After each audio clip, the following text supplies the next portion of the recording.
L'histoire commence avec un homme nommé Teng Hui. Autrefois champion de MMA, il avait remporté des titres à travers l'Asie. Cependant, sa carrière a pris fin après une bagarre avec son entraîneur qui l'a envoyé en prison. Aujourd'hui, à 43 ans, Teng Hui a du mal à gagner sa vie en dirigeant une entreprise d'extraction de sable. Une nuit, alors qu'il livrait du sable, son camion a été attaqué par un barrage de pierres. Comprenant qu'il s'agissait d'un vol, Teng Hui s'est préparé à se défendre. À sa grande surprise, les voleurs se sont révélés être des enfants. Pendant la lutte, Teng Hui a été frappé par une pierre et a perdu connaissance.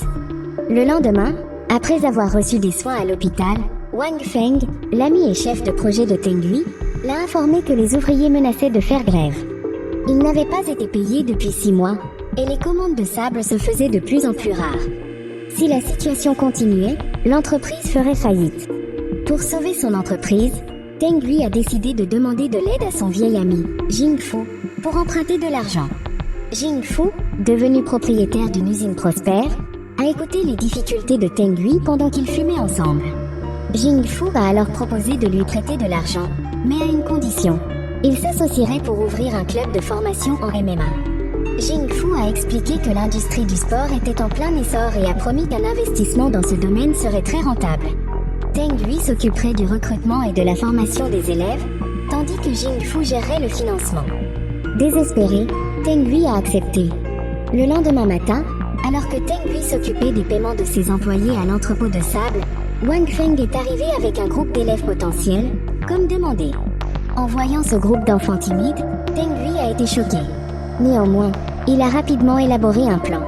Plus tard dans la journée, Teng Hui, Wang Feng et quelques ouvriers ont fait semblant de livrer du sable pour capturer les enfants qu'il avait attaqués. Après avoir réussi à rassembler 8 enfants, Teng Hui les a traités avec gentillesse malgré ses motivations commerciales. Pendant un repas, il les a menacés de les dénoncer à la police s'ils n'acceptaient pas de devenir ses élèves. Teng Hui leur a expliqué que pratiquer les arts martiaux et gagner sa vie honnêtement était bien mieux que de voler. Finalement, les enfants ont accepté à contre-cœur. Pendant leur conversation, l'un des enfants, Mao, a avoué qu'aucun d'entre eux n'était jamais allé à l'école et qu'il ne savait ni lire ni écrire. En entendant cela, Teng Hui est resté silencieux, ressentant une certaine sympathie. Plus tard, dans son bureau, en regardant sa vieille médaille d'or, des souvenirs de son passé lui sont revenus. Cette nuit-là, les enfants sont restés à l'entrepôt. C'était la première fois qu'ils dormaient sur des matelas confortables, et ils auraient aimé pouvoir y rester pour toujours. Bien qu'ils sachent que Teng Hui les utilisait pour son entreprise, ils ne pouvaient s'empêcher de se sentir reconnaissants pour cette opportunité. Une semaine plus tard, le grand jour est arrivé. La cérémonie d'ouverture était prévue, et après avoir tout préparé, Teng Hui a attendu l'arrivée de Jing Fu. Les heures ont passé, mais Jing Fu n'est jamais venu. En l'appelant, Teng Hui a appris que Jing Fu avait été arrêté pour avoir vendu des médicaments contrefaits. En lui rendant visite en prison, Teng Hui a exigé que Jing Fu assume ses responsabilités. Sans son soutien financier, comment le club pourrait-il survivre? Cependant, Jing Fu a répondu de manière désinvolte que tout son argent avait été confisqué par les autorités. Il a suggéré à Teng Hui de fermer le club, affirmant que ça ne valait pas la peine puisque les élèves n'étaient que des enfants pauvres et insignifiants. Ce soir-là, de retour sur le site minier, Teng Hui a annoncé aux enfants que le club était officiellement fermé.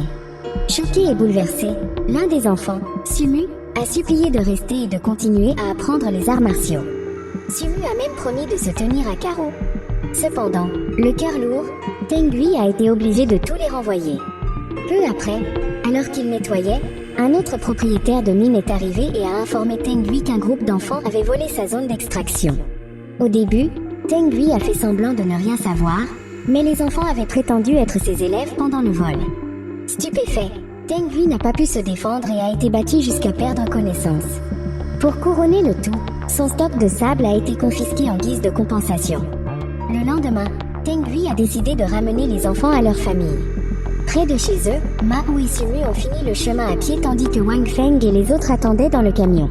En arrivant à la maison, Teng Hui a été touché par la vue de Yitong, la sœur aînée de Sumu et Mao, qui était paralysée. En discutant, Yitong s'est excusé pour leur situation désespérée. Apparemment, leurs parents les avaient abandonnés depuis longtemps et ils vivaient dans une extrême pauvreté. Même manger des pommes de terre était une bénédiction. Tremblante, Yidong a promis de rembourser Teng Gui pour les dégâts. Mais au lieu de prendre quoi que ce soit, Teng Gui lui a donné un peu d'argent et est parti en silence. Le lendemain matin, de retour sur le site minier, Teng Gui a rassemblé les enfants. Il leur a présenté un accord, expliquant qu'ils pouvaient rester et manger gratuitement, mais qu'ils ne devaient plus jamais voler.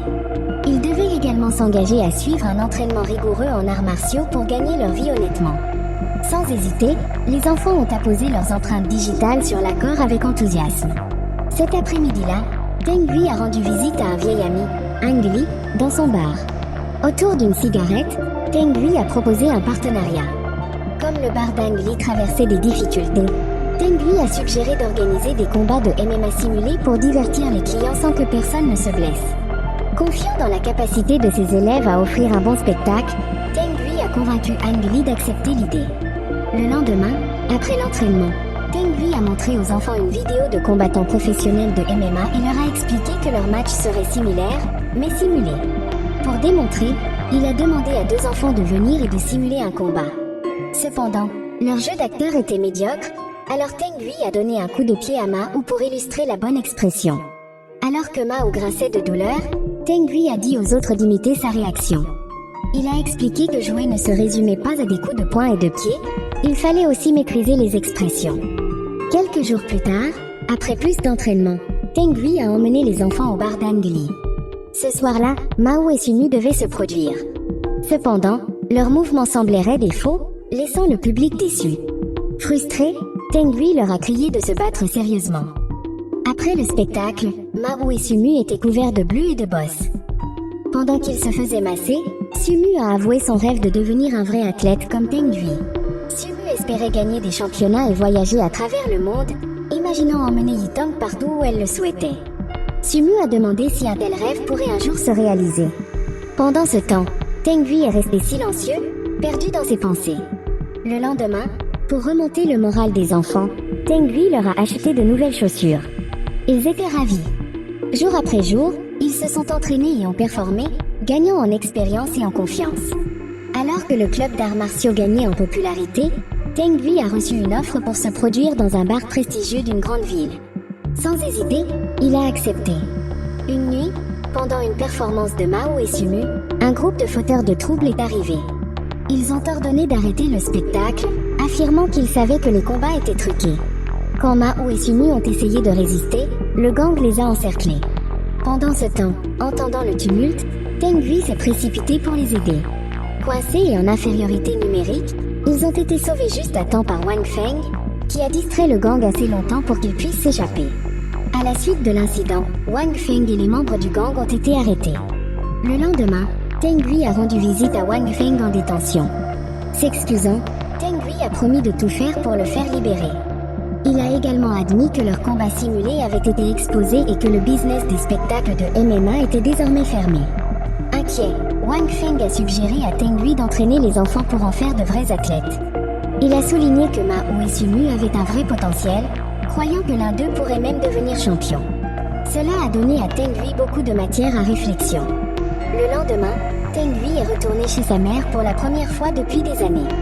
Sa mère, maintenant gravement sénile, ne le reconnaissait plus. La voir dans cet état a rempli Teng Gui d'une profonde tristesse. Les souvenirs du jour où sa carrière s'était effondrée, 10 ans plus tôt, lui sont revenus en mémoire. Dans le passé, après avoir remporté un championnat, il avait été disqualifié pour dopage.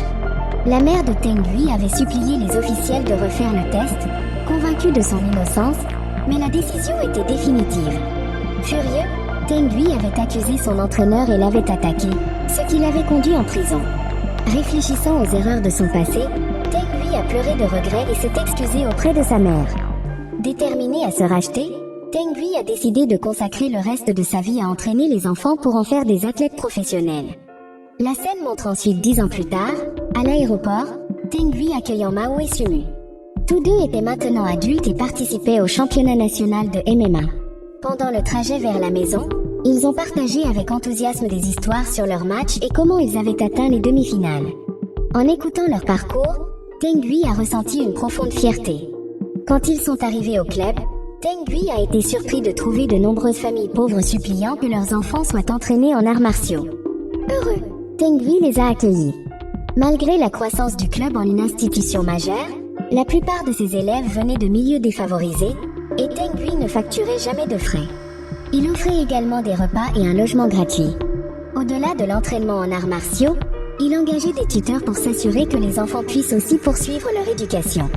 Après avoir célébré la réussite de Mao et Sumu en demi-finale, Teng Hui est allé visiter une école privée. Il a rencontré le directeur en le suppliant d'accepter les enfants de son club sans frais. Mais le directeur a refusé, disant qu'au minimum, Teng Hui devait payer les frais de construction. Découragé, Teng Hui est parti. Le soir même, de retour au club, Teng Hui a vu Sumu encore en train de s'entraîner. En s'approchant, il a écouté Sumu exprimer sa confiance en atteindre la finale et remporter la médaille d'or.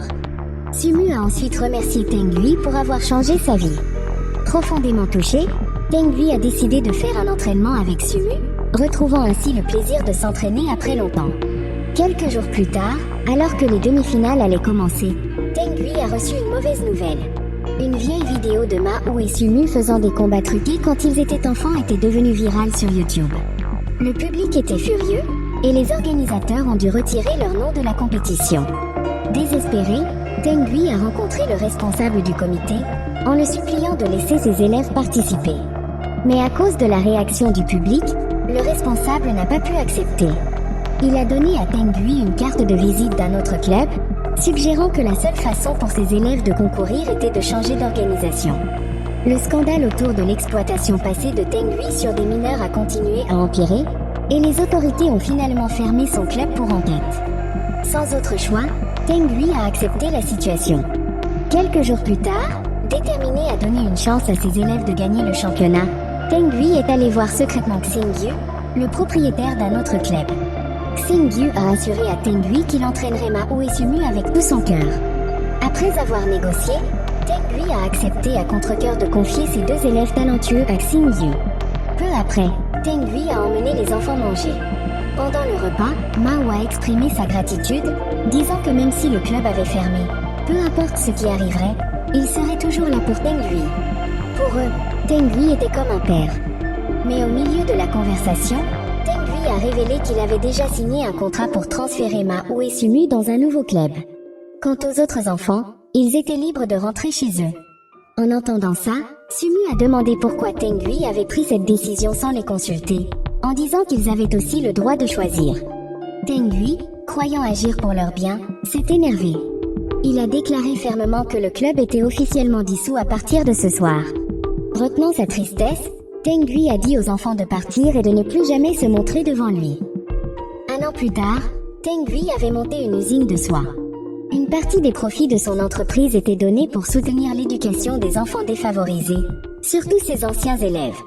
Un matin, alors que Teng Hui allait visiter une école, Wang Feng lui a dit qu'un journaliste voulait l'interviewer à propos de la vidéo virale de l'année dernière.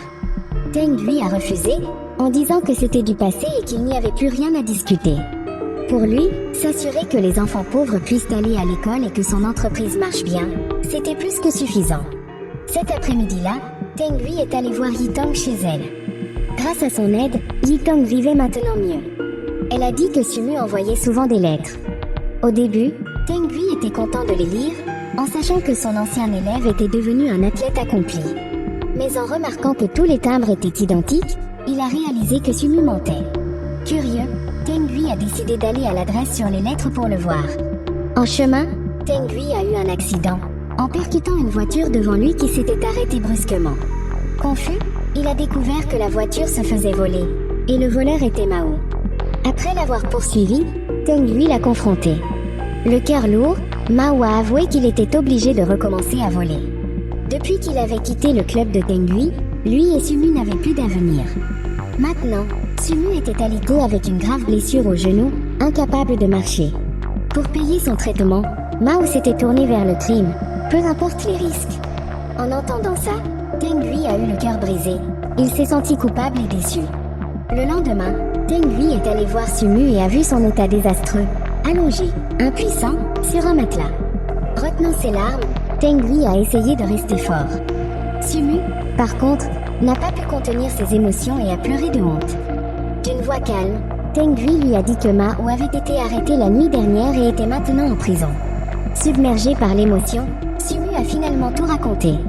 Il a révélé que quand il avait rejoint le club de Xingyu, ce dernier l'avait forcé à prendre des drogues dopantes. Quand Sumu a refusé, Xingyu l'a battu sévèrement, causant la blessure au genou qui l'a laissé handicapé. Furieux après avoir entendu ça, Tengui a décidé d'aller affronter Xingyu immédiatement. Tengui a affronté Xingyu seul, mais il s'est finalement fait battre. Xingyu lui a rappelé froidement que Mao et Sumu étaient liés par des contrats et que Tengui n'avait pas le droit de s'en mêler. S'il voulait les récupérer, il devrait payer une pénalité.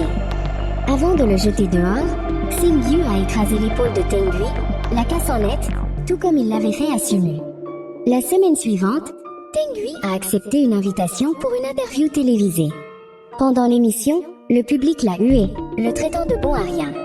L'animateur lui a demandé sans détour quelles étaient ses vraies intentions en prenant ses enfants sous son aile et en les entraînant. Le public croyait qu'il les avait exploités et trompés pour son propre profit.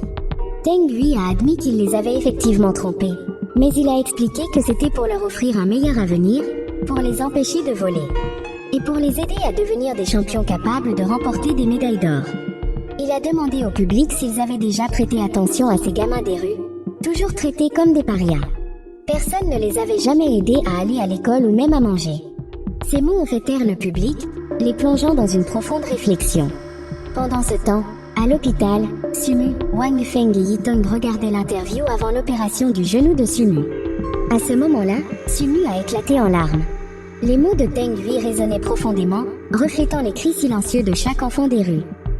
Quelques mois plus tard, après s'être remis de son opération, Sumu est allé rendre visite à Mao en prison.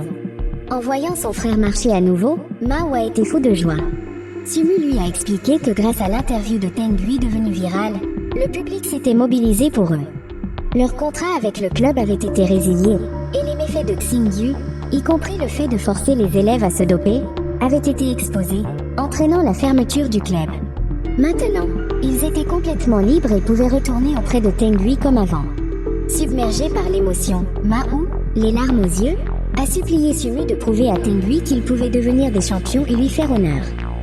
2 ans plus tard, après de nombreux combats et des victoires en championnat, Sumu était devenu un combattant de MMA renommé. Ce jour-là, Sumu affrontait un champion du monde venu du Brésil. À la surprise générale, Tengui et Yitong étaient dans le public pour l'encourager. Au début du combat, le premier round a été intense. Sumu a été touché à plusieurs reprises, se retrouvant coincé. Heureusement, la cloche a sonné, marquant la fin du round. Ailleurs, Wang Feng regardait le combat à la télévision, tandis que Mao, toujours en prison, écoutait les mises à jour à la radio. Tous deux étaient très inquiets de savoir si Sumu pourrait renverser la situation face aux champions du monde. Bientôt, la cloche a retenti pour le deuxième round. Le match est devenu encore plus intense.